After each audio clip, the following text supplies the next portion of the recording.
The deadline to file and pay for a recount in the state's primary came and went, and Mike Lindell missed it. Instead, he filed a lawsuit against the Secretary of State. Now, according to the Secretary of State's office, they did not receive the formal request for a recount by Monday's deadline. As we've reported, the staunch ally of President Trump says he will pay $825,000 for a full recount of the Republican gubernatorial primary.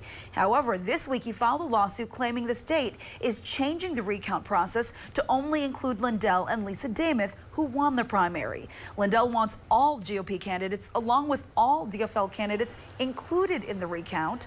The Secretary of State says the recount plan follows state law and is consistent with past recounts. Meantime, Lindell's team is asking the state to waive his nearly $1 million payment deadline until a court can rule on the process.